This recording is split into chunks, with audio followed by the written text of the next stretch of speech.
Nitai Gauranga, Nitai Gauranga, Nitai Gauranga, Jai Nitai Gauranga,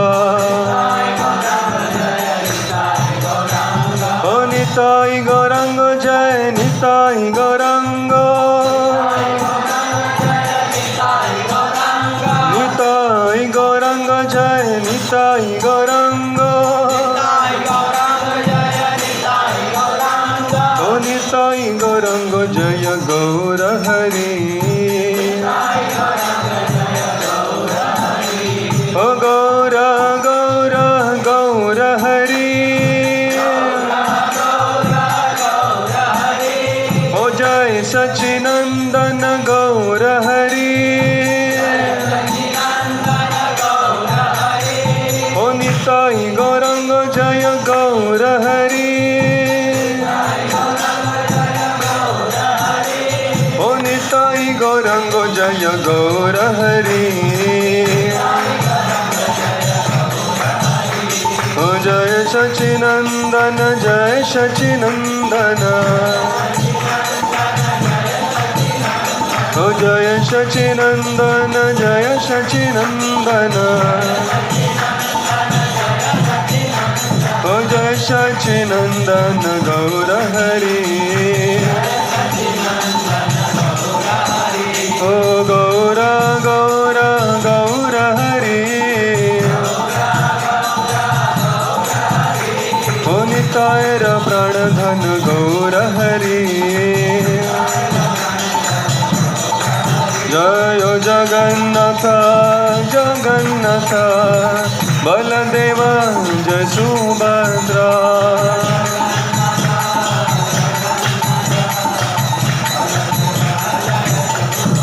Jayo Jagannatha Jagannatha Baladeva Jai Subhadra,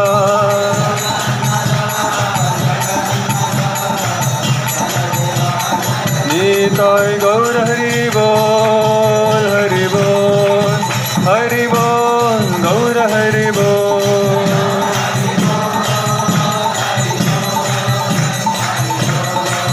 Oh Nitai Gaur Hari Bol Hari Bol Hari Bol Gaur Hari Bol,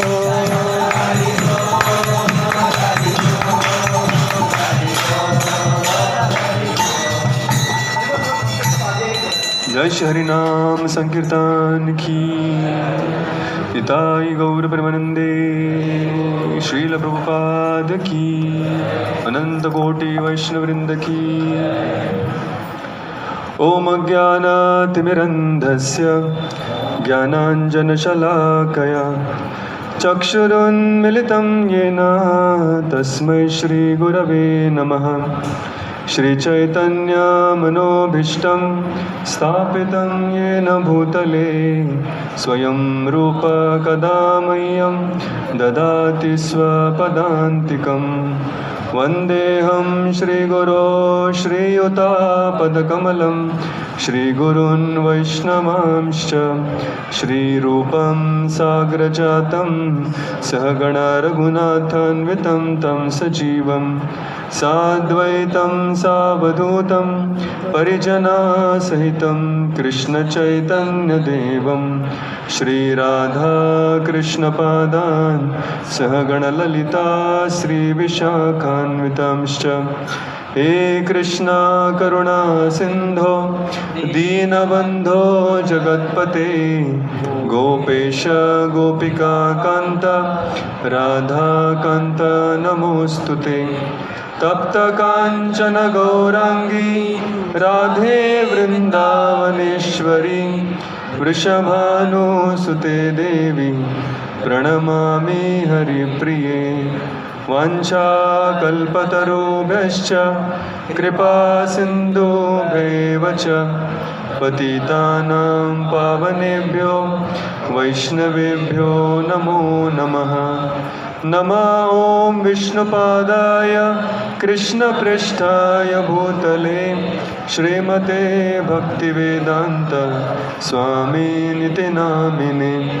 नमस्ते सारस्वते देवे गौरवाणी प्रचारिणे निर्विशेष शून्यवादी पाश्चात्य देशतारिणे।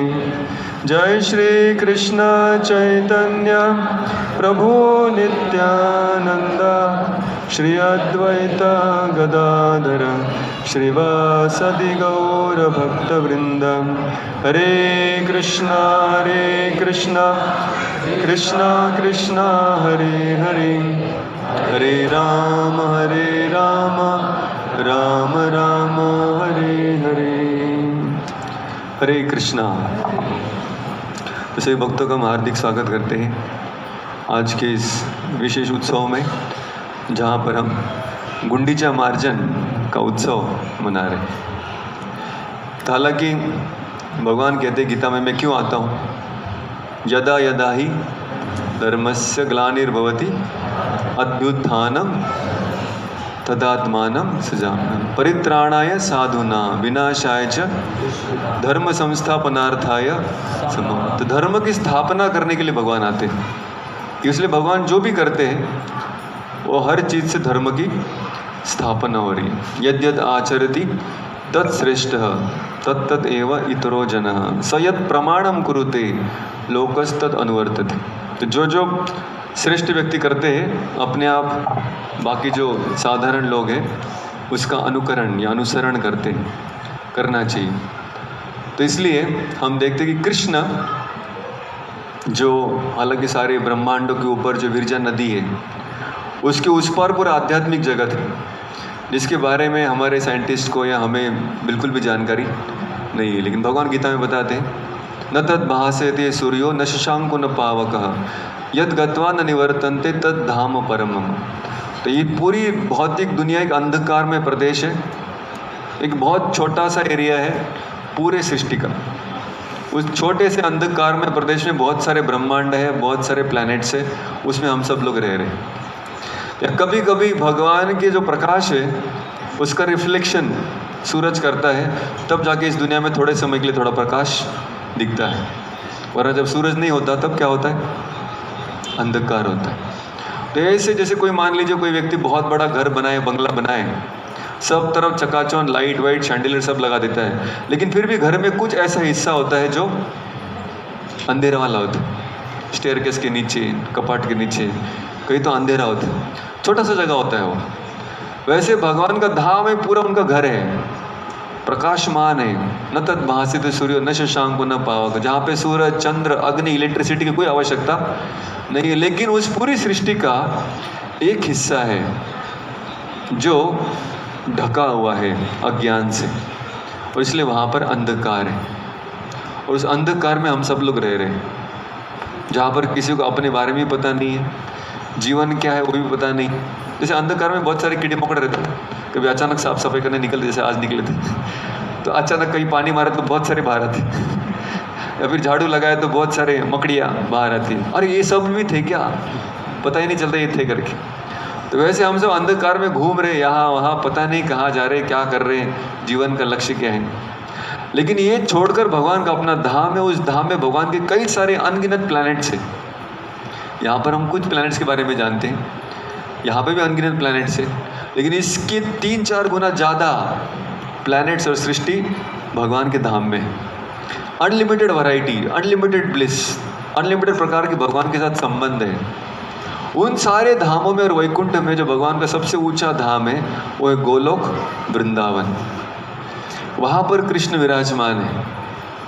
अब देखा जाए तो उस कृष्ण को इस भौतिक जगत से कुछ लेना देना है, कुछ भी नहीं। धामना स्वेन सदा निरस्त कुहकम सत्यम परम धीमहि। भागवत आरंभ ही होता है ये बता के कि आपके दुनिया से कुछ लेना देना नहीं भगवान को। भगवान का अपना खुद का धाम है, सत्यम परम, वो सबसे परम सत्य, एब्सोल्यूट ट्रूथ। जनरली इस दुनिया में प्रभुपाद बताते हैं कि 2 प्रकार से लोग भगवान को जानते हैं। एक तो है गॉड या ईश्वर, और दूसरे परम सत्य या एब्सोल्यूट ट्रुथ। बोले ईश्वर के बारे में सब लोग जानते हैं, खास करके विष्णु जो पूरी दुनिया को संभालते हैं, इस दुनिया का पालन करते हैं, सृष्टि में भी मदद करते हैं, संहार में भी वो सब कुछ अपने पेट में समा लेते हैं। तो विष्णु के बारे में सब लोग जानते हैं जो इस सृष्टि के संबंध में कार्य करते हैं। लेकिन कृष्ण जो भगवान का वो स्वरूप है जिसको सृष्टि से कुछ लेना देना नहीं है, अपने धाम में लीलाएं कर रहे हैं, लेकिन ब्रह्मा जी के एक दिन में एक बार आते हैं इस अंधेरे कोने में। किस लिए? जो हमने पहले देखा, धर्म संस्थापनार्थाय। तो धर्म की स्थापना करने के लिए, लोगों को सिखाने के लिए क्या करना चाहिए। तो भगवान आए 5000 साल पहले, बहुत सारी लीलाएं किए, गीता भी बता के गए। गीता में 1000 बार बोल दिया भक्ति करो, भक्ति करो, भक्ति करो, भक्ति करो। भगवान बोल के चले गए, पीछे मुड़ के देखा कोई भक्ति नहीं कर रहा है। बोले क्या गड़बड़ है, इतना मैं अपने धाम से समय निकाल के आया और इतना इनको बताया 1000 बार, लेकिन फिर भी नहीं समझे, नहीं कर रहे भक्ति। तो भगवान ने सोचा कि सिखाया मैंने, लेकिन ये बात कुछ हजम नहीं इन लोगों को, तो इनको अलग से सिखाना पड़ेगा। ऐसा कहते हैं कि कोई भी व्यक्ति को अगर कुछ सिखाना चाहते आप, तो उसका भी एक तरीका होता है। आप ऐसे कितने लोग जो कभी किसी को कुछ चीज़ समझाने का या सिखाने का प्रयास किए? हाथ उठाइए। सब लोग किए ना। किसको? बच्चों को ही समझाए होंगे। बच्चे माता पिता को समझाते हैं और माता पिता बच्चों को समझाते हैं। लेकिन अगर किसी को 1000 बार बोले तो ऐसा नहीं, ऐसा कर, पढ़ाई कर, खेलकूद मत कर, शांति से बैठ। कितने लोगों का अनुभव हमने बताया लेकिन उसने सुना नहीं। बच्चे लोग पहले हाथ ऊपर करें। तो हम बताते लेकिन फिर भी सुनते नहीं। तो भगवान के साथ भी ऐसे हुआ। भगवान आए, बताए, कुछ गिने चुने दुर्लभ लोग सुने। भगवान बोले लेकिन मैं सबके लिए बताया, बाकी सब लोग तो सुने ही नहीं रहे। भक्ति करो, भक्ति करो बोल रहे लेकिन कर ही नहीं रहे। जैसे कभी कभी बच्चों को कहते हैं पढ़ाई कर, पढ़ाई कर, पढ़ाई कर। ये नहीं बताते पढ़ाई कर मतलब क्या कर, पढ़ूं, लिखूं, याद करो, क्या करो एग्जैक्टली। तो वैसे ही भगवान को लगा मैंने बोल दिया भक्ति करो, भक्ति करो, भक्ति करो, लेकिन लोगों के मन में डाउट है, मतलब क्या करो, मतलब मैं करूं क्या। तो भगवान ने सोचा कि अभी इनको सिखाने के लिए कुछ और सिंपल तरीका अपनाना पड़ेगा। तो प्रभुपाद जी उदाहरण देते चैतन्य चरितामृत के प्रस्तावना में कि जब टीचर बच्चों को बताती है ये देखो ए लिखो, तो बच्चा टीचर का मुंह देख रहा है, अपनी पेंसिल देख रहा है, कागज देख रहा है, कुछ लिख नहीं पा रहा है। तो बहुत बार बोलने के बाद भी बच्चा तो लिखता नहीं, तो टीचर क्या करती है, खुद उसका हाथ पकड़ती है और खुद ही लिखती है, लेकिन बच्चे का हाथ में है। तो फिर टीचर जब खुद लिखती है उसके हाथ से, तब उसको समझता है अच्छा पहले ऊपर जाने का, फिर नीचे आने का, फिर बीच में डंडी मारने का। बोले अब सीख गया है। तो प्रभुपाद जी कहते हैं कृष्ण ने वही सोचा कि मैं यहाँ पर सिर्फ लेक्चर या भाषणबाजी करके कुछ होने वाला नहीं है, मुझे खुद जाके सिखाना पड़ेगा भक्ति करते कैसे हैं। तो मुझे खुद भक्ति करके दिखाना पड़ेगा, तब जाके लोग समझेंगे कि अच्छा ऐसा करना है, सिंपल था तो, तब समझेंगे। तो इसलिए वही कृष्ण जो ब्रह्मा जी के एक दिन में, यानी बहुत कोटि कोटि वर्षों का कालावधि है, उसमें एक बार ही आते हैं। वही कृष्ण उसी द्वापर युग के बाद जो कलयुग आता है इमीडिएटली, उसमें श्री चैतन्य महाप्रभु बनकर अवतरित होते हैं। बोले श्री चैतन्य महाप्रभु की। तो कृष्ण चैतन्य, अब चैतन्य शब्द का अर्थ क्या है? चेतना। चेतना मतलब क्या? बोले लड़कियों का होता है, हमारा नहीं। चेतना मतलब कॉन्शियसनेस, भावना, हम क्या सोचते हैं, हमारी भावना क्या है। कृष्ण चेतना या कृष्ण चैतन्य मतलब कृष्णा कॉन्शियसनेस। तो कृष्ण आए क्या सिखाने के लिए, कि कृष्ण की भावना लेकर कैसे जिया जाता है। तो इसलिए कृष्ण चैतन्य पूरे इस दुनिया में जब आए तो पहले 24 साल गृहस्थ बन के रहे। इनका आविर्भाव होता नवद्वीप में, बंगाल में, सच्ची माता के गर्भ से। तो वहाँ पर पहले 24 साल गृहस्थ बनकर लीला के ये समझाने के लिए कि गृहस्थ जीवन में भक्ति कैसे करते हैं। और फिर उसके बाद इन जनरल लोगों को समझाने के लिए, प्रचार करने के लिए, सबको भक्ति सिखाने के लिए, हर पतित जीव के पास पहुँचने के लिए फिर अपने गृहस्थी का त्याग करते हैं, संन्यास धारण कर लेते। अब जो कृष्ण जो कि द्वारकाधीश है, षडैश्वर्य पूर्ण है, वो क्या कर रहे हैं यहाँ पर? बोले सब कुछ छोड़ दो। क्यों छोड़ दिया सब कुछ? बोले मैंने गीता में बोल दिया ना लोगों को सब कुछ छोड़ो करके। सर्वधर्मान परित्यज्य मामेकम शरणं व्रज अहम त्वाम सर्व पापेभ्यो मोक्षयिष्यामि। माँ डरो मत, माँ शुच, बिंदास मेरे पास आओ। तो मुझे भी बिंदास होके दिखाना पड़ेगा कैसे जाते कृष्ण के पास। तो कृष्ण ही अपने सारे ऐश्वर्य का त्याग कर रहे, संन्यास धारण करते। तो सन्यासी बनकर पहले श्री चैतन्य महाप्रभु अलग अलग जगह पर प्रचार करते, खास करके दक्षिण भारत में जाते हैं, फिर वृंदावन की तरफ जाते हैं, वाराणसी जाते हैं और कई सारे लोगों को भक्ति का ज्ञान और तत्व ज्ञान सिखा के फिर वापस आते हैं जगन्नाथपुरी। अपन से कितने लोग जो जगन्नाथपुरी गए कभी? अपन से कितने लोग जो जाना चाहते हैं? अच्छा लिख लो भाई नाम यात्रा के लिए। तो जगन्नाथपुरी ऐसा स्थान है, 4 धामों में एक है, लेकिन सबसे खास के वहां पर कौन रहते हैं? जगन्नाथ, बलदेव और सुभद्रा माई की जय। तो ये जगन्नाथ वहां पर स्थित है और श्री चैतन्य महाप्रभु ने जगन्नाथपुरी को चुना अपने जीवन के आखिरी 18 साल के लिए। क्यों? अभी उसकी कहानी और डीप है, वहां तक नहीं जाएंगे, लेकिन वहां पर भक्ति का सबसे उच्च जो स्तर है उसको लोगों के सामने प्रस्तुत करने के लिए। मतलब भक्ति की शुरुआत कैसे होगी हरिनाम से, और भक्ति के अंत में क्या प्राप्त होगा भगवान का प्रेम, ये पूरा फुल स्पेक्ट्रम, पूरा बैंडविड्थ दिखा दिया अपने पूरे जीवन काल में कि कैसे व्यक्ति भक्त बन सकता है और कैसे कृष्ण का प्रेम भी हासिल इसी जीवन में कर सकता है। तो वहाँ पर देखिए बहुत सारी लीलाएं की, उसमें खास करके जो लीला थी वो थी श्री जगन्नाथ जी का रथ यात्रा। तो महाप्रभु जब वहाँ पर रहते थे तो दिन भर तो संकीर्तन, नाम जप, भक्तों से मिलना, भक्तों का गुणगान, प्रसाद ग्रहण इसमें ही चलते थे। महाप्रभु ने कोई मंदिर नहीं बांधा, मंदिर ऑलरेडी था। तो जगन्नाथपुरी का मंदिर ऑलरेडी राजा मेंटेन कर रहा था, राजा का नाम था प्रतापरुद्र। अब एक बहुत रोचक कहानी कुछ दिन पहले मैंने सुनी। 2 वकील पालघर के प्रोग्राम में आए थे यहाँ पर 1 महीने पहले। अभी नए थे तो मैंने उनसे बात किया, कैसे हो, कहाँ से हो, क्या हो। तो कुछ समय बातें मैं सोचा अभी वकील से मैं क्या और बात कर सकता हूँ जो उसके लिए मेरे लिए दोनों के लिए फायदे वाला होगा। तो मैंने उनको पूछा कि अभी जैसे वकीलों के पास बहुत जानकारी होती है, तो मैंने उनको पूछा कि ये पालघर को इतिहास कुछ पता है आप लोग को? कुछ इतिहास भी है क्या इसका? कुछ तो धार्मिक इतिहास कुछ होगा। और मुझे पालघर था ही नहीं पहले, ये रेलवे लाइन ट्रैक गिरा, एक स्टेशन बना तब पालघर बना, मतलब गया पानी में, कुछ इतिहास ही नहीं है। मैं सोचा मुझे कोई प्रेरणा मिलेगी इतिहास सुन के पालघर का। मैंने बहुत सारे गुंडे डकैतों का इतिहास तो सुना है, लेकिन मेरा कोई आध्यात्मिक इतिहास भी है क्या पालघर का? तो बोले पालघर तो नया नया बना है, पर रेलवे लाइन अंग्रेजों ने डाला तब एक स्टेशन बना दिया इधर, तो पालघर बन गया। पालघर था नहीं पहले।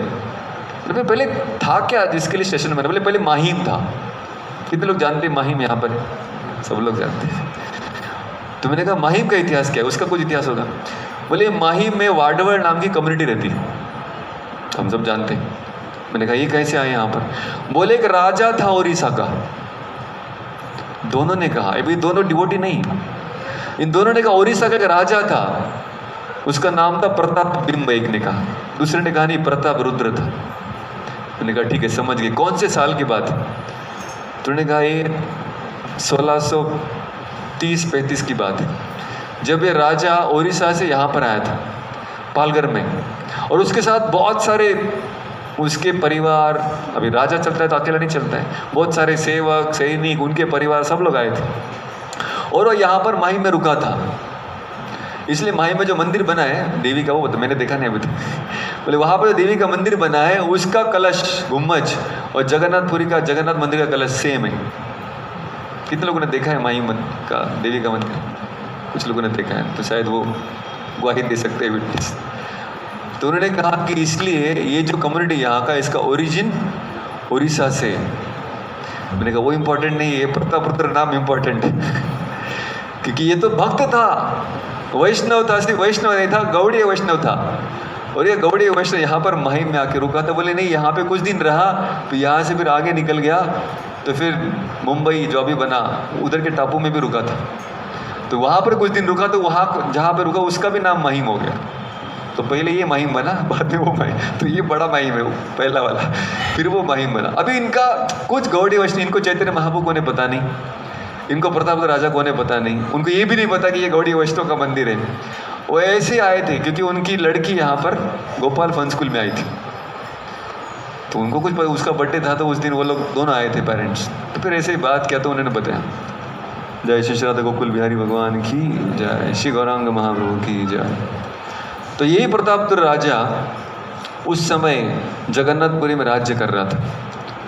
अभी ये राजा इतना बड़ा भक्त था श्री चैतन्य महाप्रभु का कि महाप्रभु का दर्शन करने के लिए इतना उतावला था कि बार बार पत्र भेजता था भक्तों के पास कि एक बार ये सन्यासी को बोलो कि हमारे साथ भी थोड़ा एक मीटिंग अरेंज कर लें ताकि हमें भी उनका दर्शन हो। सुनता था, दूर से देखता था, लेकिन सामने सामने मिल नहीं पाता था, क्योंकि जब वो रिक्वेस्ट करता था चैतन्य महाप्रभु के पास, तो चैतन्य महाप्रभु कहते कि मैं तो एक सन्यासी हूँ। एक सन्यासी एक भौतिकवादी व्यक्ति से क्यों मिलेगा जो हमेशा पॉलिटिक्स, राजनीति, पैसा, डकैती, चोरी चपाटी ये सब में लगा रहता है। बोले भौतिकवादी व्यक्ति है, उसके साथ मेरा कुछ काम नहीं। लेकिन ये राजा दूर से भगवान की सारी सेवा करता रहता था। तो ये पूरे मंदिर का जो एडमिनिस्ट्रेशन था जगन्नाथ मंदिर का, ये राजा के पास था। तो एक दिन श्री चैतन्य महाप्रभु जब वहाँ पर लीलाएं कर रहे हैं, ए मत नाना रंगे दिन को तो गेला जगन्नाथेर रथ यात्रा निकट होइला। तो इस प्रकार से जब वो लीला कर रहे हैं, तो एक दिन ऐसा है कि जगन्नाथ की रथ यात्रा बहुत पास में आ गई। जैसे अभी जगन्नाथ रथ यात्रा कुछ दिन में ही आ रही है। तो चैतन्य चरितामृत जो कि बंगाली में लिखा गया है कविराज गोस्वामी के द्वारा, वो यहाँ पर सारी लीला का वर्णन करते हैं जो भी चैतन्य महाप्रभु ने की। तो श्री चैतन्य महाप्रभु प्रथमे ही काशी मिश्रे प्रभु बुलाइला पड़ीचा पात्र सार्वभौम में बोलाई अनिला। तो 3 लोगों को बुलाया गया। पहले थे पड़ीचा पात्र, पात्र मतलब ये पड़ीचा पात्र, ये मतलब जगन्नाथ मंदिर के सुपरिंटेंडेंट, कमांडर, टेम्पल कमांडर, उनको बुलाया गया। फिर सार्वभौम भट्टाचार्य, अब ये भट्टाचार्य डायरेक्ट राजा प्रतापरुद्र के गुरु थे, उनको बुलाया गया। और काशी मिश्रा जो टेम्पल का एक सेक्रेटरी था, जिनके घर में महाप्रभु रह रहे थे, उनको ही बुलाया गया।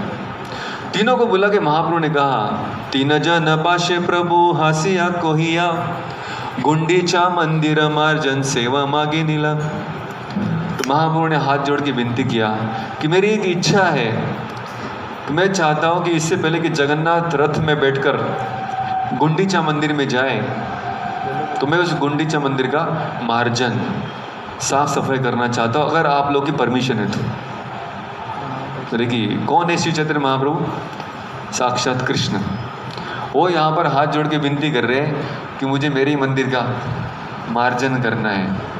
हम सब जानते हैं जगन्नाथपुरी की जो रथ यात्रा है वो निकलती है श्री मंदिर से। श्री मतलब लक्ष्मी जी, तो भगवान लक्ष्मी के साथ रहते वहाँ पर, जगन्नाथ बलदेव सुभद्रा लक्ष्मी के हाथ का बना हुआ खाते हैं। वहाँ पर कितने सारे 300 से ज़्यादा चूल्हे हैं, 600 से ज़्यादा कुक्स हैं, तो वो सारा दिन भर 56 भोग बनते रहता है। लेकिन भगवान को इच्छा होती है कि नहीं, पूरे कम से कम साल में 7 बार तो माँ के पास जाना चाहिए। ये माँ कौन है? यशोदा।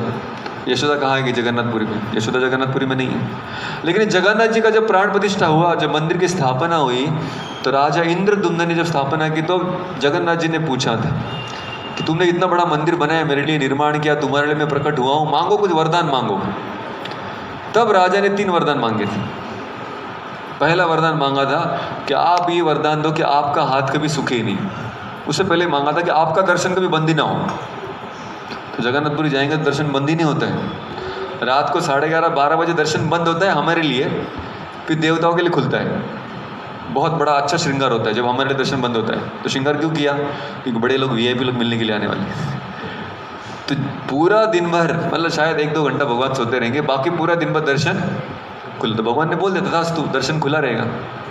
दूसरा बोला कि आपका हाथ हमेशा गीला रहे, कभी सूखे नहीं, मतलब खाते रहे, हाथ धोया सूखने के पहले अगला। बोले ऐसा कोई हमें भी वरदान देते। तो जगन्नाथ जी खाते रहते, दर्शन देते रहते, तो कृपा प्रसाद बंटते रहता आनंद बाजार में।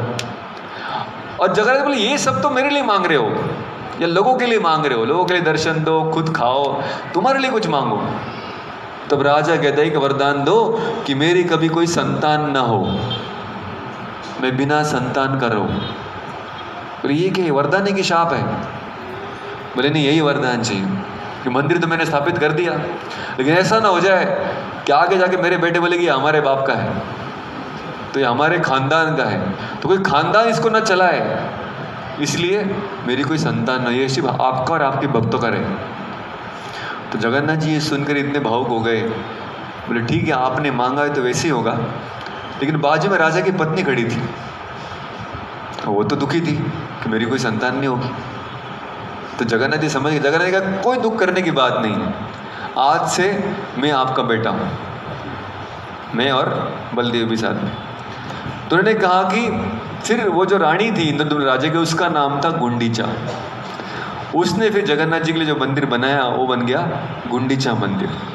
तो 7 दिन के लिए भगवान रथ में बैठकर जाते किधर है? माता गुंडीचा के घर पर। तो वहाँ पे माता यशोदा नहीं है, माता गुंडीचा के पास जाते और 7 दिन वहाँ पे रहते हैं। तो श्री मंदिर प्रतिनिधित्व करता है द्वारिका का, क्योंकि द्वारका बड़ी ऐश्वर्यशाली, लेकिन वृंदावन सादा है, सरल है, बहुत सिंपल है। तो वैसे श्री मंदिर बलाढ्य है, बहुत सारा ऐश्वर्य है, वहाँ से भगवान जाते हैं 7 दिन बोले थोड़ा सिंपल, खाना सिंपल, ड्रेसिंग सिंपल, दर्शन सिंपल। तो गुंडीचा मंदिर बहुत छोटा सा मंदिर है, एक 300 बाय 400 फीट का उनका प्रांगण है, उसके बीचों बीच मंदिर है। तो वहाँ पर भगवान जाते हैं और ऐसा कहते हैं जो व्यक्ति गुंडीचा मंदिर में जाकर भगवान का दर्शन करेगा उसको वापस जन्म लेने की आवश्यकता नहीं है। आवश्यकता नहीं है, लेकिन इच्छा होगी तो आ सकते हैं। इच्छा तो बहुत सारी है हमारी, दर्शन करके आते, बाद में बाहर भी बहुत सारा दर्शन करते। तो ये गुंडीचा रानी का सम्मान रखने के लिए भगवान जाते हैं। तो महाप्रभु ने कहा कि ये गुंडीचा मंदिर मार्जन सेवा मांगे नीला। बोले मैं ये गुंडीचा रानी का मंदिर साफ करना चाहता हूँ, जिससे कि भगवान यहाँ पर आके स्थापित हो सके।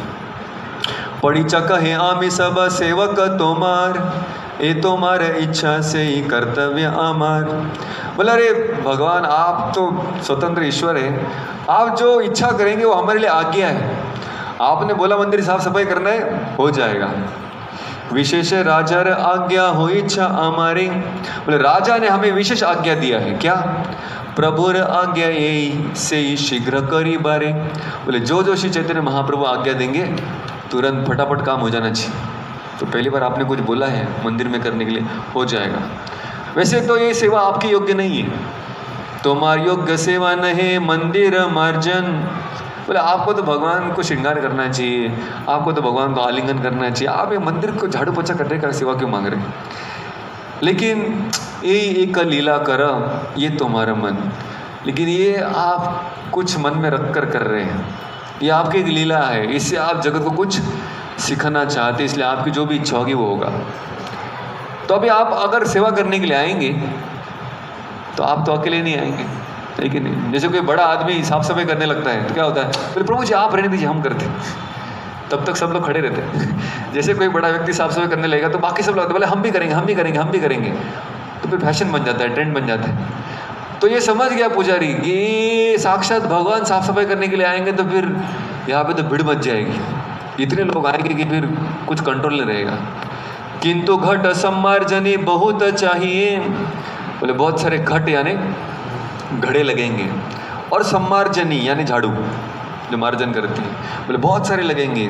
आज्ञा दे हाँ आज सब यह आनी दिए। आज आप आज्ञा दीजिए, आज ही खरीद के लाता हूँ, सब सामान रेडी रखता हूँ। नूतन एक शत घट शत सम्मार्जनी परीक्षा आनी दिल प्रभुर इच्छा जानी। तो 100 मतलब 100 घड़े और 100 झाड़ू लेकर आ गए। आरती ने प्रभाते लोहिया निजगन श्रीहस्ते सबार अंगे लेपिला चंदन। तो अगला दिन फिर उजड़ा, जिस दिन गुंडीचा का मार्जन होने वाला है। तो सारे भक्त जमा हो गए ये समझ के कि आज गुंडीचा मार्जन है, आज गुंडीचा मार्जन है। जैसे सारे भक्त आए तो चैतन्य महाप्रभु ने सबसे पहले क्या किया, चंदन जो भगवान का महाचंदन था सबका स्वागत किया, सबके माथे पे चंदन लगा, बोले स्वागत है आइए। सबको माला पहना, बोले आइए। स्वागत किस लिए? उत्सव में भाग लीजिए। उत्सव में मेन काम क्या है आज? झाड़ू मारने के लिए। तो झाड़ू मारने के पहले क्या कर रहे हैं उनका स्वागत कर रहे हैं, सम्मान कर रहे, बोले क्या भंगी का थोड़ी स्वागत किया जाता है, भंगी का तो साइड में रखते हैं, छूते भी नहीं है। यहाँ पर चंदन लगाया जा रहा है, माला पहनाई जा रही है, क्यों इतना सम्मान? बोले नहीं तो भाग जाएगा, सेवा नहीं करेगा। नहीं, भगवान जानते हैं कि भगवान का मंदिर साफ सफाई करना कि साधारण व्यक्ति के बस की बात नहीं है। इसको करने के लिए भी जो आ रहा है वो बड़ा भाग्यशाली जीव है, ठीक है। माता लक्ष्मी जो सबसे ऐश्वर्यशाली, वो क्या करती है भगवत धाम में? लक्ष्मी सहस्र शत संभ्रम सेव्य मानव, तो वहां पर भी वो लक्ष्मी जी झाड़ू मारने का सेवा करती है। आप ऐसे कितने लोगों ने दिवाली में लक्ष्मी की पूजा की है? सबने की। कितने लोगों ने लक्ष्मी पूजन के दिन झाड़ू की भी पूजा की है? क्यों करते झाड़ू की पूजा? बोले पता नहीं, कोई तो दिन होना चाहिए ना उसका भी। तो इसलिए उस दिन उसको भी थोड़ा कुमकुम लगा देते हैं हम, क्योंकि वो लक्ष्मी का हथियार है। क्या करने के लिए? सफाई करने के लिए, झाड़ू मारने के लिए। तो इसलिए अगर आपने सुना होगा तो हमारे घर में तो गांव में उसको भी लक्ष्मी कहते थे। उसको पैर लगे तो उसको प्रणाम करते थे, लक्ष्मी को कहते थे उसको, क्योंकि लक्ष्मी जी का है, लक्ष्मी जी का तदीय है। तो भगवान और उनका तदीय उनसे अलग नहीं। जब भगवान का बांसुरी, भगवान का मोर मुकुट, भगवान का श्रृंगार, भगवान का ड्रेस, सब उतने ही सम्माननीय। वैसे लक्ष्मी और उसका झाड़ू वो भी उतना सम्माननीय। तो लक्ष्मी जी खुद भगवान के घर को झाड़ू मारती है। तो सोचिए आज जो भक्त आ रहे वो किसके प्रतिनिधि हो गए? लक्ष्मी जी की। बोले लक्ष्मी जी का काम करने वाले, तो सबको चंदन लगाया गया, सबको माला पहनाई गई, बोले आइए स्वागत है आपका। तो भगवान खुद अपने हस्त कमल से स्वागत करते हैं। गुंडीचा मंदिरे गेला करिते मार्जन, प्रथमे मार्जनी लोया करीला शोधन। तो सबसे पहले पानी डालेंगे कि झाड़ू मारेंगे? अगर मंदिर को साफ करना है तो पहले पानी डालेंगे कि झाड़ू मारेंगे? झाड़ू मारेंगे। तो चैतन्य महाप्रभु ने खुद हाथ में पहले झाड़ू लिया, जैसे उन्होंने झाड़ू लिया बाकी लोगों ने भी झाड़ू लिया। तो भीतर मंदिर ऊपर सकल माजिला, सिंहासन माजी पुनः स्थापन करिला। अब जनरली जो झाड़ू मारते तो कैसे झाड़ू मारना चाहिए भगवान सिखा रहे। तो वहाँ पे सिंहासन रखा हुआ है। अभी झाड़ू मारने वाला आया, मान लीजिए सिंहासन रखा हुआ है, तो झाड़ू मारने वाले को क्या करना चाहिए? बोले आजू बाजू से झाड़ू घुमा के चला जाता है। प्रभु कह रहे नहीं, सिंहासन माजी पुनः स्थापन करिला, पहले सिंहासन को हटाया वहाँ से, वो जगह को साफ किया, सिंहासन को भी साफ किया, वापस रखा। तो चीज़ों को हटा के साफ सफाई चल रही है। तो कविराज गोस्वामी बड़े डिटेल में दे रहे, क्योंकि महाप्रभु ने डिटेल में लीला किया है, तो कविराज गोस्वामी भी पूरा डिटेल में लिख रहे हैं। छोटा बड़ा मंदिर कोयला मार्जन शोधन, पाछे तैचे शोधिला श्री जगमोहन। तो सारे अभी गुंडीचा मंदिर में जाएंगे तो सिर्फ भगवान श्री जगन्नाथ जी के मंदिर नहीं है, आजू बाजू बहुत सारे छोटे छोटे मंदिर भी प्रांगण में। तो वो सारे मंदिर को भी झाड़ू मार दिया गया। प्रेमोल्ला से शोधन लोए न कृष्ण नाम, भक्त गण कृष्ण कहे करे निज काम। अब ये जो सफाई हो रहा था ये रेगुलर सफाई जैसा नहीं था। तो भगवान कुछ सफाई तो कर रहे थे, लेकिन इसमें प्रैक्टिकल दिखा रहे थे कि जो अर्जुन को मैंने सिखाया वो कैसे करना है। अर्जुन को क्या सिखाया था भगवान ने? तस्मात् सर्वेषु कालेषु माम अनुस्मर युद्ध च। बोले जीवन कैसे जीना है? अपना युद्ध तो करना है, अपनी सेवा अपना काम धाम तो करना है, लेकिन माम अनुस्मर, भगवान का स्मरण करते हुए करना है। तो यहाँ पर जब शोधन मार्जन चल रहा है तो भक्त गण कृष्ण कहे करे निज काम। तो कृष्ण कृष्ण मुँह से बोल रहे और अपना काम भी कर रहे, तो ये भी बड़ा इंपॉर्टेंट है। तो सिर्फ मेहनत नहीं करना है, बुद्धि से मेहनत करना है, तो भगवान का नाम भी लेना है। तो धूलि दूसर तनो देखिते शोभन, कहाँ कहाँ अश्रु जले करे सम्मर्जन। तो चैतन्य महाप्रभु जो कि पूरे सुनहरे रंग के हैं, अभी जो झाड़ू मारने लगे, साफ सफाई करने लगे, तो ये सारी धूलि उनके अंग कांति पर बैठने लगी। तो जो गोल्डन थे अभी थोड़े धूलि दूसर हो गए, शिव जी की तरह थोड़े धूल से लपट गए। फिर कहाँ कहाँ अश्रु जले करे सम्मार्जन। कहीं कहीं पानी कहाँ से आता था मार्जन करने के लिए? आंखों से, क्योंकि मैं भगवान का मंदिर साफ कर रहा हूँ। ये जो कृतज्ञता थी, उस कृतज्ञता से जब साफ सफाई करते हैं तो उससे भी आंसू बह रहे थे, तो वो आंसू गिर रहे और फिर उस आंसू से पोंछा जा रहा है। तो सोचिए, तो ये बता रहे कि सिर्फ कार्य इंपॉर्टेंट नहीं है, वो कार्य के पीछे हमारी चेतना क्या है वो भी इंपॉर्टेंट। तो भगवान दोनों सिखा रहे हैं कि जीवन में क्या कर रहे हैं इंपॉर्टेंट नहीं है, जो कर रहे हैं किस चेतना से, किस भावना से कर रहे हैं, वो भी बड़ा इंपॉर्टेंट है। भोग मंदिर शोधन करी शोभित प्रांगण सकल आवास क्रमे करीला शोधन। तो उस मंदिर में बहुत सारे प्रांगण हैं, तो भोग मंदिर को साफ किया गया। तृण धूलि झुंकर सब एकत्र करिया, बहिर्वास लैया फैलाए बाहिर करिया। तो महाप्रभु साफ सफाई कर रहे थे, कचरा निकल रहा था, लेकिन सुपड़ी नहीं था, तो कचरा किस में भरेंगे? तो खुद का अंग वस्त्र निकाला, जो उत्तरीय उन्हें शॉल पहना हुआ था, उस शॉल में सारा कचरा भर के रख रहे। क्या दिखा रहे कि भगवान की सेवा में सब कुछ मेरा न्योछावर है। सन्यासी के पास, सन्यासी की प्रॉपर्टी क्या होती? उसका वस्त्र और कमंडल और नाम जप की माला। इसके अलावा सन्यासी के पास और कुछ होता नहीं है, डंडा होता है। तो डंडा तो था नहीं, महाप्रभु को पहले तोड़ देते। तो अभी यहाँ पे सिर्फ बहिर्वस्त्र है, वो वस्त्र भी सेवा में लगा दिया, बोले जो भी है भगवान का है। तो ये जो चेतना है, इसको समझना हमें चाहिए। जैसे बहुत साल पहले भक्त लोग बताते हैं कि पुना यात्रा होती थी। गोपीनाथ से बहुत सारे भक्त, पुना में एक भक्त रहते थे कृष्ण चंद्र, उनका एक बंगला था। उस बंगले में से देखा जाए तो 15-20 लोग रह सकते हैं, लेकिन उसी बंगले में 150 भक्त सोते थे। अब एक बंगले में कितना बाथरूम और कितना टॉयलेट्स होगा? 5 या 6 होगा। उसमें सारे सुबह लोग नहाते थे। तो सोचिए 6 टॉयलेट और बाथरूम है, तो 150 मतलब एक बाथरूम में कितने हो गए? 50 का लाइन लगा। तो कोई 2 बजे उठता था, कोई 2:30 बजे उठता था, कोई 3 बजे उठता था। तो ये सारे भक्त एक ही बाथरूम में नहाते थे। और सबके गुरुजी परम पूज्य राधानाथ महाराज भी वही बाथरूम यूज करते थे सबके साथ। अब एक दिन महाराज बाथरूम में गए और बाहर आए, तो बाहर में जो भक्त गया वो चौंक गया, बोले क्या ये वही बाथरूम है जिसमें कल भी मैं नहाया था? बोले ये तो पूरा चकाचक हो गया है।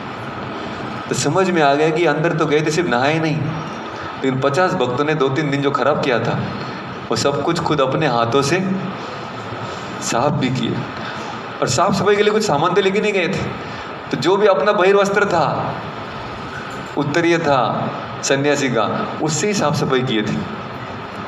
तो भक्त लोग समझ गए कि ये सिर्फ किताबों में पढ़ने वाली बातें नहीं है, ये हम अपने जीवन में भी देख सकते हैं। तो इसलिए महाराज कहते हैं cleanliness is not next to godliness, cleanliness is godliness. बोले स्वच्छता आध्यात्मिक बात है, स्वच्छता ही अध्यात्म है। जब तक हम सत्व गुण में नहीं आएंगे और उससे ऊपर जो शुद्ध सत्व में नहीं आएंगे, तो भगवान की भक्ति हो ही नहीं सकती। तो यहाँ पर साक्षात श्री कृष्ण सन्यासी का वेश लेकर दिखा रहे हैं कि भगवान का मंदिर किस तरीके से साफ करना चाहिए। ए मत भक्त गण करी निज वासे, तृण धूलि बाहिरे फैलाए परम हरिषे। प्रभु कहे ककत करियाचे सम्मार्जन, तृण धूलि देखिलेन जानिब परिश्रम। तो भगवान ऐसे नहीं किसी को रो रहे हैं और मार्जन कर रहे हैं, बाकी लोग क्या कर रहे हैं, सो गए, कर रहे कि नहीं सेवा, कुछ देखने। बोले नहीं, आप लोग कुछ कर रहे कि नहीं पूछ रहे, चलो झाड़ू मार रहे कि नहीं, सेवा कर रहे कि नहीं? बोले हाँ कर रहे हम। बोले सिर्फ बोलने से नहीं होगा, आप अपना जो भी कचरा जमा करें और बाद में मुझे दिखाना कितना कचरा जमा किया। सारा धूली कंकड़ तृण घास के तिनके जो भी पड़ा है सब जमा करना और एक जगह पर रखना, दिखूंगा मैं कितना जमा किया आप लोगों ने। तो ऐसे नाटक नहीं करना है। तो सच में आपको अकाउंटेबिलिटी भी दिखना पड़ेगा सेवा में कि आपने सच में कितना सेवा किया। तो ऐसा कहते हैं सबार जानतर भोजे एकत्र करीला। जब सबका बोझा साथ में लाया, सबने अपना अपना जमा किया था पोटली, सबका पोटली जब सामने लाया कितना जमा किया है, तो सबका मिला के जितना हुआ उससे ज़्यादा चैतन्य महाप्रभु जमा किया था अकेले ने। तो कहते हैं सूक्ष्म धूलि तृण कंकर सब करह दूर, भाल मते शोधन करह प्रभुर अंतपुर। तो महाप्रभु ने कहा आप लोग ठीक से सेवा नहीं कर रहे हो। बोले सब लोग जमा कर रहे थे, बोले एकदम सूक्ष्म धूलि तृण अंकुर, बोले एकदम थोड़ा गहराई में जाइए, 2 टाइल के बीच में जो गैप है उसमें भी देखिए, वो सब निकालिए बाहर। तो प्रभु का ये अंतपुर है, ठीक से साफ होना चाहिए। सब वैष्णव लया बे 2 बार शोधिला, देखी महाप्रभुर मने संतोष होइला। तो पहले ऑलरेडी झाड़ू मार के आए थे बाहर, जब महाप्रभु ने कहा कि नहीं ठीक से नहीं हुआ, फिर से सब लोग अंदर गए और 100 झाड़ू से फिर से झाड़ू मारते, 2 बार झाड़ू मारा गया। आर शत जन शत घटे जल भरी, प्रथमे लोया आछे काल अपेक्षा करी। अभी झाड़ू मारने वाला अपना काम 2 बार कर दिए, तब तक ये घड़े वाले 100 लोग खड़े थे, बड़े बड़े घड़े में पानी भरकर खड़े थे, बोले कब बोलेंगे मारो। तो सब लोग समुद्र से घड़ा भर के लाए थे, समुद्र से एक तालाब से लाए थे, इंद्रद्युम्न सरोवर से।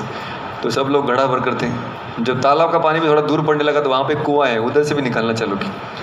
तो ये घड़े भरकर खड़े ही थे, अपेक्षा करी, काल अपेक्षा करी, बोले कब हमारा टाइम आएगा, कब हम पानी फेंकेंगे। तो जैसे महाप्रभु ने कहा जल आन, बोले पानी लाया जाए। जल आन बोली अबे महाप्रभु कहिला, तबे शत घट आनी। तो क्या किया इन लोगों ने, सारा 100 घड़ा लेके क्या किया, पानी फेंक दिया, खुद डाला नहीं, प्रभु आगे दिला। बोले यार इतना भर के लाया, मेरे हाथ से फेंकता तो मजा आता। लेकिन आगे प्रभु जी के हाथ में दिला, बोले आप डालो। तो ये भी बड़ा इंपॉर्टेंट है। भगवत धाम में जब जाएंगे तो सेवा कैसे होने वाली है, चेन लिंक में सेवा होने वाली है। डायरेक्ट जाके कृष्ण को खिलाएंगे ना, कृष्णा मैंने बनाया समोसा खाओगे, नहीं, बहुत दूर होंगे कृष्ण। आपको सेवा मिलेगा कि चम्मच साफ करके लाओ, धो के लाओ। बोले चम्मच, कृष्ण किधर है, बोले पहले चम्मच दो। फिर चम्मच धो के लाएंगे तो वो आप किसी और को देंगे, फिर वो चम्मच लेके भागेगा, फिर किसी को और के हाथ में देगा, जो जहाँ पर दूध गर्म करता रहेगा वो चम्मच से हिलाएगा।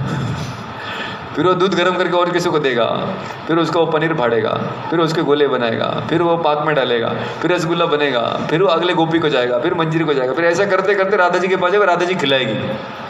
और जब भगवान खाएंगे और उनके मुंह में रसगुल्ला फूटेगा, उनका जब आनंद होगा तो जितने जितने लोगों ने मदद किया बीच में, सबके हृदय में भी रसगुल्ला फूटेगा, भगवत प्रेम का और आनंद का। तो भगवत धाम में सेवा कैसे होती है, डायरेक्ट सेवा नहीं होती, दास दास दास अनुदास। तो हम assistant of assistant of assistant of assistant. इसलिए महाप्रभु खुद आए थे यही दिखाने के लिए, गोपी भरतुर पद कमले और दास दास दास अनुदास। बोले सबसे उच्च उदाहरण गोपियाँ हैं, लेकिन हम वहाँ तक नहीं पहुँचेंगे, उनके सेवकों के सेवकों के सेवकों के सेवक बनेंगे। प्रथम करिला प्रभु मंदिर प्रक्षालन, ऊर्ध्व अधो भित्ति गृह मध्य सिंहासन। तो फिर महाप्रभु ने सिखा कि पानी कैसे फेंकना चाहिए। इसमें भी डिटेल है भाई, ऐसे किधर भी नहीं फेंकती। बोले पहले ऊर्ध्व अधो भित्ति, बोले पहले ऊपर फेंको, पहले सीलिंग पे पानी मारो, फिर दीवार पे और फिर जमीन पे। तो धीरे धीरे सब कुछ साफ होते नीचे सब साफ कर ले, बोले ऊपर बचा है, फिर ऊपर फेंका, फिर सब गंदा हो जाएगा। नहीं, पहले ऊपर मारो, फिर दीवारों पे, फिर नीचे। तो खापर भरिया जल ऊर्ध्व चलाइला, से जल ऊर्ध्व शोधी भित्ति प्रकाशिला। श्री हस्ते करे न सिंहासने रमर्जन, प्रभु आगे जल आनी देय भक्तगण। भक्तगण करे गृह मध्य प्रक्षालन, निज निज हस्ते करे मंदिर मार्जन। केह जल आनी देय महाप्रभु करे, केह जल देय तार चरण ऊपरे। तो महाप्रभु अभी धीरे धीरे गर्भगृह में चले, जहाँ पे जगन्नाथ जी बैठते हैं, उनका जो आसन है उसको मार्जन करने लगे। फिर भक्तगण फिर उत्साह से घड़ा भर भर के ला रहे, कोई उनके हाथ में दे रहा है, किसी ने देखा हाथ में दे रहे ठीक है, लेकिन पीछे प्रभु जी का महाप्रभु का चरण भी है, तो उनकी भी चरण धो रहे। केह लोकाय करे से जलपान। तो कुछ लोग बोले अरे भगवान ये भी है, इनके चरण धो गए, चरणामृत। कुछ लोग उधर ही छुपते छुपते, क्योंकि भगवान तो भक्त के मूड में है। महाप्रभु अगर कोई गलती से कह दे कि आप ही विष्णु हैं, आप ही कृष्ण हैं, तो आपने कान बंद कर लेते थे, विष्णु विष्णु विष्णु, महापाप हो गया मुझसे, आप मुझे विष्णु कैसे कह सकते। ऐसे करके सामने वाले भक्तों को डांट देते थे। तो भक्तों को मालूम था कि अभी भक्त के अवतार में आए हैं, तो अपने आप को भगवान नहीं समझना चाहते, लेकिन हम जानते हैं ये भगवान है। बोले भगवान का चरण धोने को मिल रहा है, सब तरफ पानी पानी, पानी में थोड़ा हम भी पानी डाल दें, चरण में ले लेते, किसको पता चलेगा। तो चुप चुप के उनके चरण भी धो रहे, कुछ लोग पानी भी पी रहे। अभी कुछ लोग जो उनके पास में उनको चरणामृत मिल रहा है, जो दूर खड़े बोले थोड़ा पास कर, मुझे भी चाहिए। केह मांगे लोए केह अन्य करे दान। कुछ लोग दूर से मांग रहे, तो कुछ लोग वहां से जल भर भर के फिर घड़े में दान भी दे, तू भी पी ले, किसी को बोलना मत, शांति से। तो इस प्रकार से सब चल रहा है लीला। घर धुले प्रणा कैला, जल छाड़ी दिला, से जल प्रांगण सब भरिया रहिला। तो धीरे धीरे एक एक रूम साफ हो रहा है और सारा पानी फिर बीच में आ रहा है, मानो बहुत सारी नदियाँ मिलकर मेन हॉल के समुद्र में आ रही है। शतघट जल हईले मंदिर मार्जन, मंदिर शोधिया कैला एन निज मन। तो अभी भगवान ने जब मंदिर साफ किया तो कविराज गोस्वामी कहते हैं उन्होंने मंदिर किस प्रकार से साफ किया?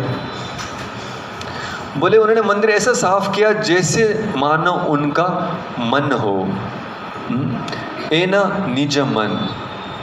तो भगवान ने अपने मन की तरह उस मंदिर को साफ किया। तो हमारा मन कैसा होना चाहिए? निर्मल। तो आगे कहते हैं निर्मल शीतल स्निग्ध करीला मंदिरे अपन हृदय ये न धरीला बाहिरे। तो बहुत सुंदर श्लोक, मेरे पीछे बोलिए इस श्लोक को। निर्मल शीतल स्निग्ध करीला मंदिरे अपन हृदय ये न धरीला बाहिरे।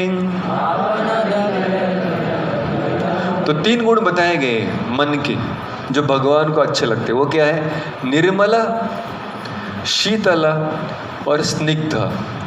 मन कैसा होना चाहिए? सबसे पहला निर्मल, इसमें कोई मल नहीं होना चाहिए, कोई कचरा बाकी नहीं रहना चाहिए। तो मंदिर को वैसे साफ किया गया, एकदम कचरा साफ, बोले धूल सब निकल गई। दूसरा, वो तो झाड़ू मारने से हो गया। दूसरा क्या किया? शीतला। तो प्रभुपाद जी लिखते हैं जब मार्बल को आप ठीक से साफ करेंगे तो वो ठंडक देता है, पानी से कास करके धोएंगे। तो मन भी कैसा होना चाहिए? शीतल, शांत, ठंडक वाला, उसमें बहुत काम वासना का अग्नि नहीं होना चाहिए। और स्निग्ध, स्निग्ध यानी प्रेम से भरा हुआ। तो वैसे इस मंदिर को भी निर्मल, शीतल और स्निग्ध बनाया गया। शत शत जन जल भरे सरोवरे घट स्थाने नहीं के कूपे जल भरे। तो सरोवर का खत्म हो गया तो कूप से पिलाया। पूर्ण कुंभ लया ऐसे शत भक्तगण शून्य घट लया आर शत जन। नित्यानंद अद्वैत स्वरूप भारती पुरी यहाँ विनु आर सब आणि जल भरी। घटे घटे ठेकिता घट भंगी गेला शत शत घट लोक तहाँ लैया आयला। तो इतना गर्दी हो गया, बहुत सारे लोग आ गए, घड़े भर भर के आ रहे, घड़े जा रहे हैं, आ रहे, तो बीच में एक दूसरे को घड़े टकरा भी रहे, फूट रहे, गिर रहे। जैसे घड़े फूट रहे तो और 100 एक्स्ट्रा आ रहे, फिर कुछ फूट रहे, फिर हो रहा है, फूट भी रहे, आ भी रहे, मंदिर मार्जन चल रहा है, रुक नहीं रहा है। अभी जल भर घर धोए करे हरि ध्वनि। तो जल भर रहे, भगवान का घर धो रहे, लेकिन साथ साथ क्या कर रहे? हरि हरि की ध्वनि कर रहे। कृष्ण हरि ध्वनि बिना आर नाही सुनी। तो पूरे मंदिर के मार्जिन में सुनाई क्या दे रहा है? अरे नल फास कर, पानी इधर ला, पाइप इधर ला, झाड़ू किधर गया, तू ठीक से नहीं कर रहा है। ये सब आवाज आ ही नहीं रहा है। आवाज क्या आ रहा है? कृष्णा कृष्णा हरि हरि। किसी को झाड़ू चाहिए तो क्या कर रहा है? कृष्णा कृष्णा कृष्णा कृष्णा कृष्णा कृष्णा। किसी को पानी चाहिए, हरि हरि पानी हरि।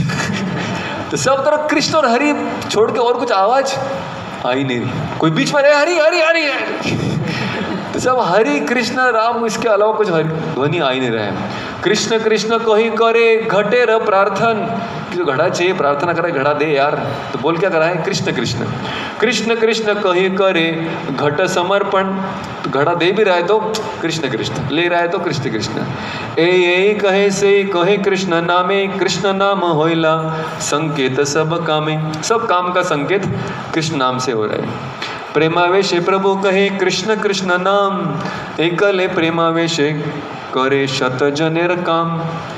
तो कृष्ण कृष्ण बोलते ही महाप्रभु इतने आवेश में चले जाते हैं कि एक अकेला आदमी 100 लोगों का काम कर रहा है। तो बाकी सब लोग हैं, 100-150 लोग हैं, लेकिन श्री चैतन्य महाप्रभु स्वयं अकेले ही 100 लोगों का काम या मार्जन कर रहे, सेवा कर रहे। शत हस्ते करें ये न क्षालन मार्जन, प्रतिज्ञा पाशे प्रतिजन पाशे यही कारण शिक्षण। तो खुद तो सेवा कर रहे हैं, लेकिन बाकी लोगों का जाके भी सेवा देख रहे हैं, पूरे ठीक से कर रहे हैं कि नहीं कर रहे हैं। तो झाड़ू मारने के लिए, डबल मारने के लिए बोला था, अभी ये धो रहे, तो धोते भी उनके पास जा रहे हैं। भालो कर्म देखी तारे करे प्रशंसन। तो कोई अगर अच्छा काम कर रहा है भालो, तो जाके क्या बोल रहे हैं? अच्छा कर रहा है, जबरदस्त, क्या साफ, क्या हरि हरि कृष्णा कृष्णा। तो जो अच्छा कर रहा है उसको जाकर उसकी पीठ पे थपथपा रहे, जबरदस्त। फिर मने ना मिलीले करे पवित्र भर्सन। अगर किसी का काम उनके मन को अच्छा नहीं लगा तो थोड़ी भर्सना भी कर रहे हैं, थोड़ा डांट भी दे रहे हैं। इसको क्या कहते हैं? इसको कहते हैं मेंटरिंग। मेंटर मतलब क्या? जो सही कर रहा है कोई तो उसकी प्रशंसा भी होनी चाहिए, और कोई गलत कर रहा है तो गलत है करके बताने वाला भी चाहिए।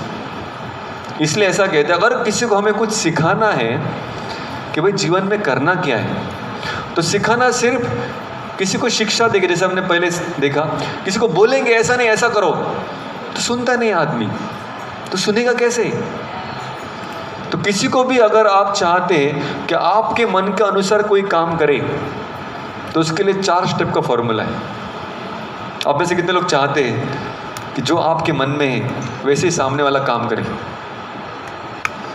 सबके मन में है। तो वो अगर आप किसी से कराना चाहते हैं आपके अनुसार काम, तो 4 स्टेप का पालन करेंगे तो वो आपके अनुसार काम करेगा। सबसे उसको कहते हैं MMOT मॉडल।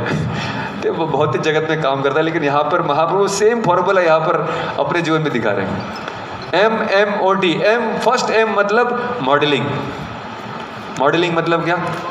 अच्छा कपड़ा पहन के घूमो नहीं। मॉडलिंग मतलब जो आप दूसरे को सिखाना चाह रहे कैसे जीना है भाई, खुद उसके रोल मॉडल बनो, खुद अपने जीवन से सिखाओ कि कैसे करना है। तो इसलिए कृष्ण ने कहा कि रथ के ऊपर खड़ा रह के बहुत भाषण तो दे दिया मैंने, कोई कुछ कर नहीं रहा है। तो कृष्ण ने क्या किया? बोले खुद रोल मॉडल बनूंगा। तो खुद कृष्ण यहाँ पर आके मार्जन कर रहे हैं, नाम जप कर रहे हैं, भागवत श्रवण कर रहे हैं, मंदिर में भगवान का दर्शन कर रहे हैं, श्रवणम कीर्तनम विष्णु स्मरणम सब कुछ विष्णु करके दिखा रहे हैं। तो क्या किया? खुद मॉडल बने। लेकिन कभी के बच्चों को हम कहते हैं कि अंदर जाके बैठ, टीवी नहीं देखने का, भी कल तेरा एग्जाम है ना, यहाँ पे भी मेरा सीरियल चालू होना है तो अंदर बैठ। तो बच्चा क्या समझा? बोले आज के दिन नहीं देखना, कल से वापस देखना। तो अगर हम खुद अच्छे मॉडल नहीं हैं तो हम कितना भी आवाज करें और बोले सरेंडर करो, शरणागत हो जाओ, ये करो वो करो, नाम जप करो, माला बढ़ाओ, और खुद का ही डामाडोल है। ये भगवत किताबें पढ़ो, प्रभु जी इसमें क्या दिया है, वो मैं नहीं जानता, तुम पढ़ के बस देख लो। अरे मतलब आपने नहीं पढ़ा। तो अगर हम ही अपने जीवन में लागू नहीं कर रहे तो फिर बाकी लोग नहीं कर पाए। मुश्किल ही है स्टेप, लेकिन ये सबसे फाउंडेशनल है। M for modelling. दूसरा M फॉर मेंटरिंग। मेंटरिंग मतलब यहाँ पे देखा हमने, मेंटरिंग का सही अर्थ है प्रोत्साहन देना, सही चीज़ें देखकर, और गलती दिख रहा है तो ना भी बोलना। साधारणतः हम सिर्फ लोगों को डांटते रहते, ये नहीं करने का, ऐसे नहीं करना है, आप गलत करें, आपको समझता नहीं, सिर्फ ना ना ना ना बोलते रहते। बच्चों को भी ऐसे नहीं करने का, उधर नहीं जाने का, ये नहीं करने का, उधर नहीं कूदने का, उधर नहीं जाने का, ऐसे नहीं खेलने का, क्या करने का वो नहीं बताते। तो इसलिए मेंटरिंग मतलब दोनों, वो अगर सही करे तो शाबाशी भी दे, गलत करे तो हल्के से प्रेम से बरसना यानी ताड़न भी करे। फिर तीसरा स्टेप आता है, वो है O फॉर ऑर्गेनाइजिंग। ऑर्गेनाइजिंग मतलब अगर मान लीजिए किसी बेटे को हम कह रहे हैं, बच्चों को कह रहे हैं कि तू अच्छा पेंटर बन, अच्छा ड्राइंग कर, लेकिन वो कर ही नहीं रहा है 4 दिन से। आप बोल रहे ड्राइंग कर ड्राइंग कर ड्राइंग कर, ड्राइंग कर ही नहीं रहा है वो। बाद में आपको पता चला अरे इसको ड्राइंग बुक दिया ही नहीं मैंने, इसके लिए पेंट्स भी नहीं खरीदे। क्या वो ड्राइंग कर पाएगा? कभी कभी नहीं कर पाएगा। तो उसको अच्छा ड्राइंग करने के लिए आपको क्या करना पड़ेगा? पहले ऑर्गेनाइज करना पड़ेगा।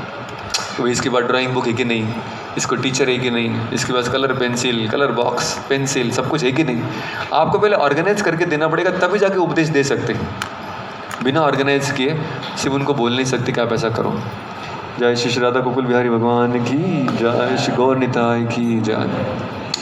तो इसलिए महाप्रभु यहाँ पर सिखा रहे हैं कि अगर हम किसी को सिखाना चाहते हैं तो लास्ट वाला फिर आता है T फॉर टीचिंग। टीचिंग मतलब मुंह से बोलना कि ऐसा करो। जनरली हम पहले टीचिंग करते हैं, बहुत साल टीचिंग करने में तो समझता है कि कोई सुन नहीं रहा है, तो सोचते कि क्या प्रॉब्लम होगा इसको, फिर ऑर्गेनाइज करने का प्रयास करते, फिर ऑर्गेनाइज करके भी नहीं कर रहा है, फिर सोचते क्या प्रॉब्लम हो गया इसको, बोले शायद इसको मैंने शाबाशी नहीं दिया, प्रोत्साहन नहीं दिया, अप्रिशिएट नहीं किया।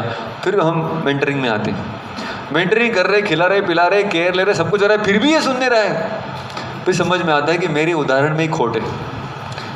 तो कई बार हम T से चालू करते हैं, फिर M तक पहुँचते हैं, लेकिन कृष्ण यहाँ पर क्या कर रहे हैं? M से चालू कर रहे, T तक पहुँच रहे। पहले मॉडलिंग, फिर मेंटरिंग, फिर ऑर्गेनाइजिंग, और फिर बोल रहे करो। तो इसलिए ये महाप्रभु हमारे सामने प्रस्तुत कर रहे हैं, तुम्हें भला करे अच्छी शिखाएं अन्य रे। तो महाप्रभु कहते तुम अच्छा कर रहे हो साफ सफाई, इसका मतलब तुम अभी दूसरे को सिखा सकते हो। ये चैतन्य का आंदोलन है। अगर कोई अच्छा भक्ति कर रहा है तो उसका अगला सेवा क्या है?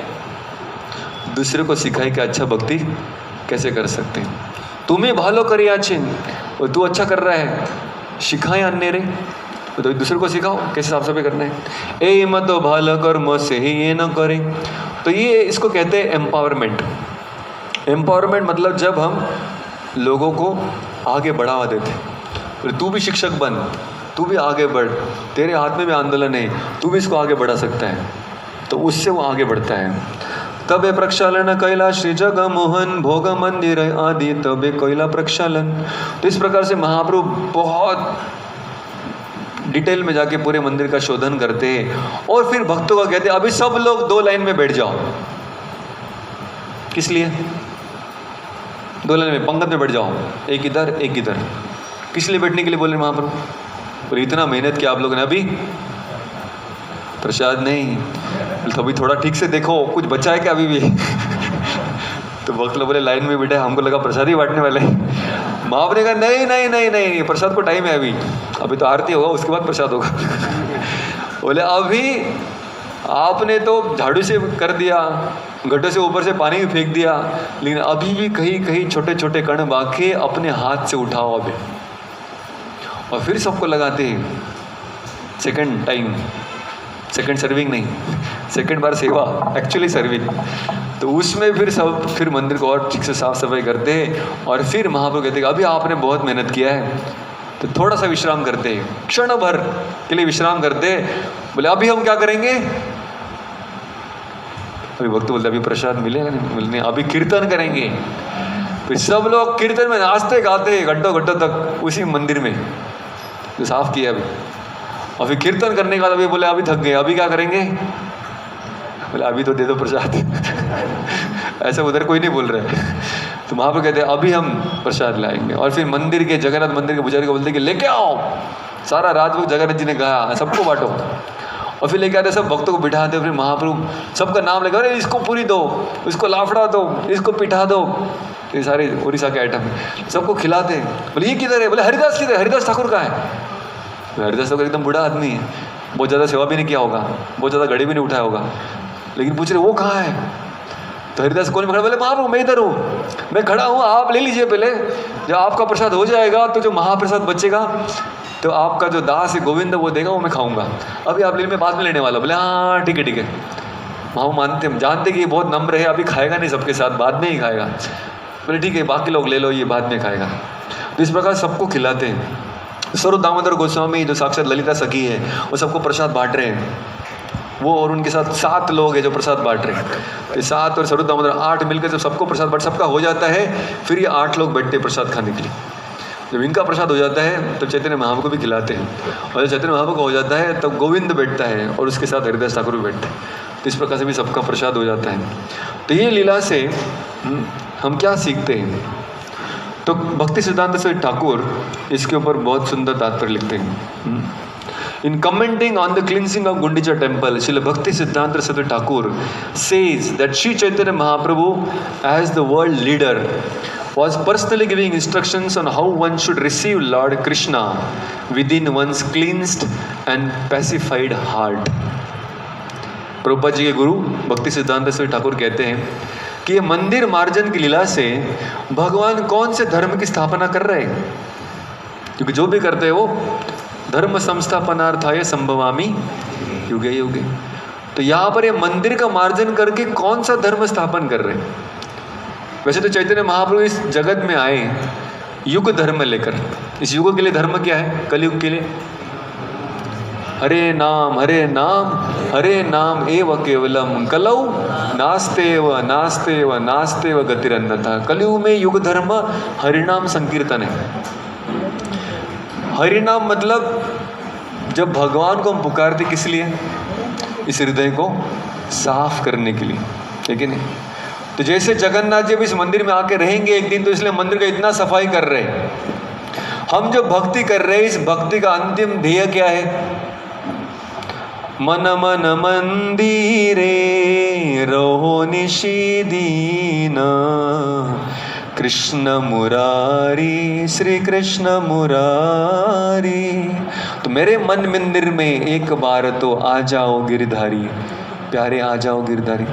तो भक्ति का आखिरी गंतव्य क्या है कि हे गिरधारी, इस मन के मंदिर में आके एक बार तो बैठो।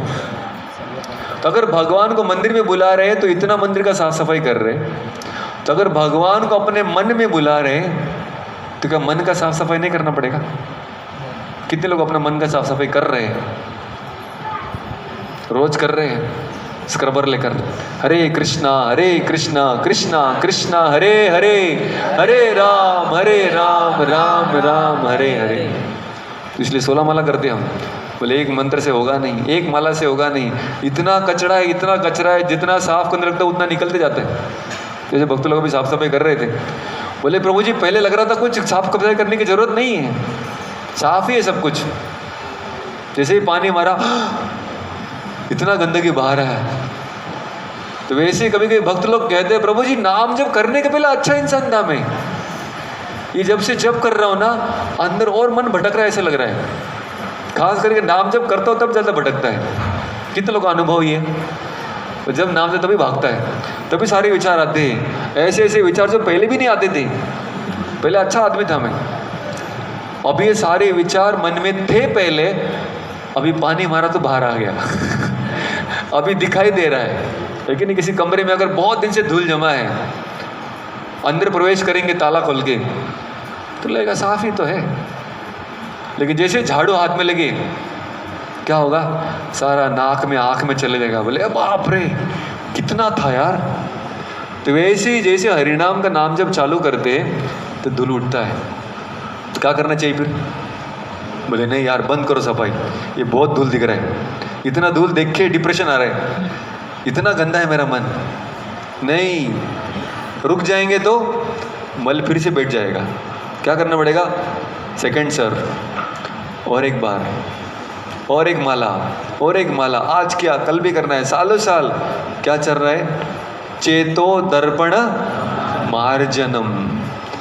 तो ये मार्जन बड़ा इंपॉर्टेंट है। तो भक्ति सिद्धांत ठाकुर जो हमेशा अपने मन को सिखाने के लिए हमेशा आतुर रहते थे। बोले भक्त लोग बाहर से क्या कर रहे हो वो ठीक है, लेकिन आपके मन में क्या चल रहा है वो थोड़ा देखो और उसको साफ करो।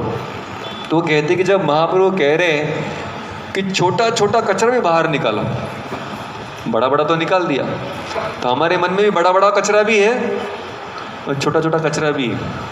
बड़ा बड़ा कचरा क्या है?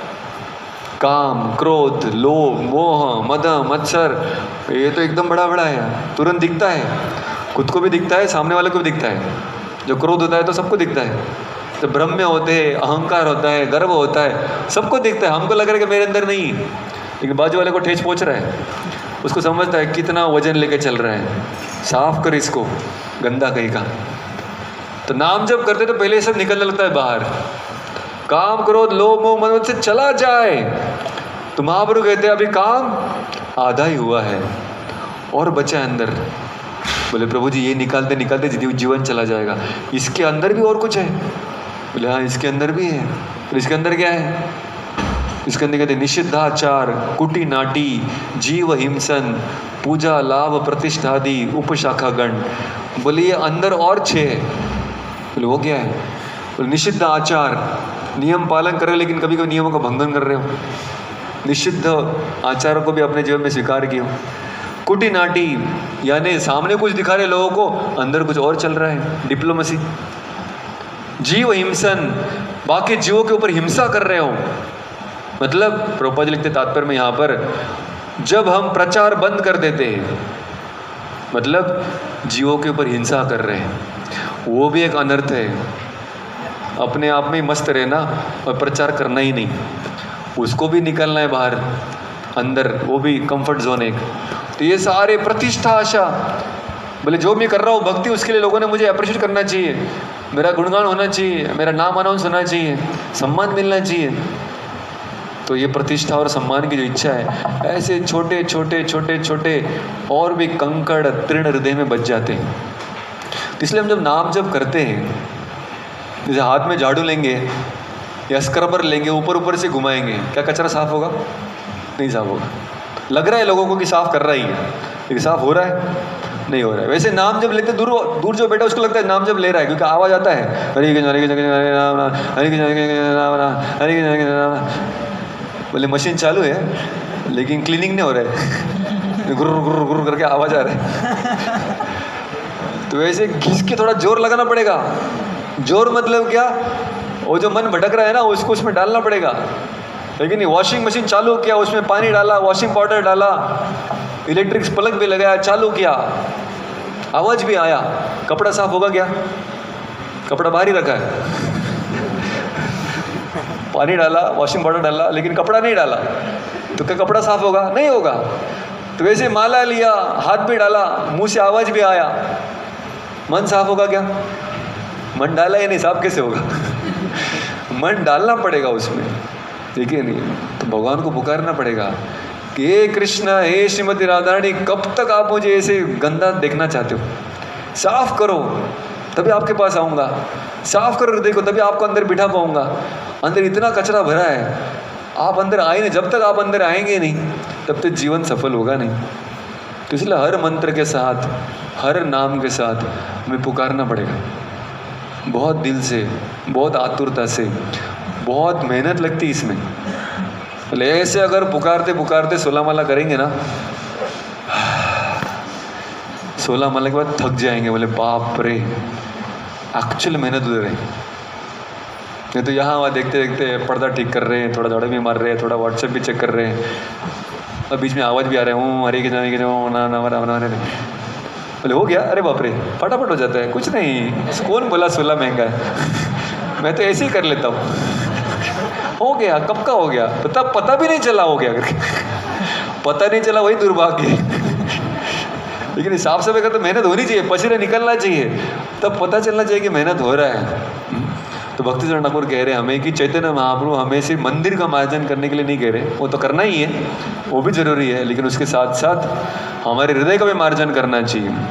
जिससे कि रथ यात्रा मतलब जब हम भगवान का रथ खींचेंगे तो खींच के और कहाँ आगे तक लेके जाएंगे वो पता नहीं, लेकिन कम से कम वहाँ से मेरे हृदय में तो आने चाहिए। तो उतना भी खींच लिया तो भी रथ यात्रा सक्सेसफुल है। तो रथ यात्रा में भगवान को बुलाने वाले, तो इसलिए आरंभ कहाँ से हुआ? गुंडीचा मार्जन से। तो जहाँ पर हम इस मंदिर का साफ सफाई करते हैं, तो कविराज गोस्वामी ये सारी लीलाएं हमारे भले के लिए यहाँ पर लिख रहे हैं, और प्रभुपाद जी भी उसका तात्पर्य दे रहे हैं हमारे भले के लिए, ताकि हम इन लीलाओं से सीख सकें और अपने भी भक्ति में धीरे धीरे आगे बढ़ सकें। बोले श्री चैतन्य चरितामृत की, श्री चैतन्य महाप्रभु की, श्री गुंडीचा मार्जन महामहोत्सव की, श्री जगन्नाथ बलदेव सुभद्रा माई रथ यात्रा महामहोत्सव की, निताई गौर प्रेमानंदे। हरे हरि बोल। हरे कृष्णा। हरे कृष्णा।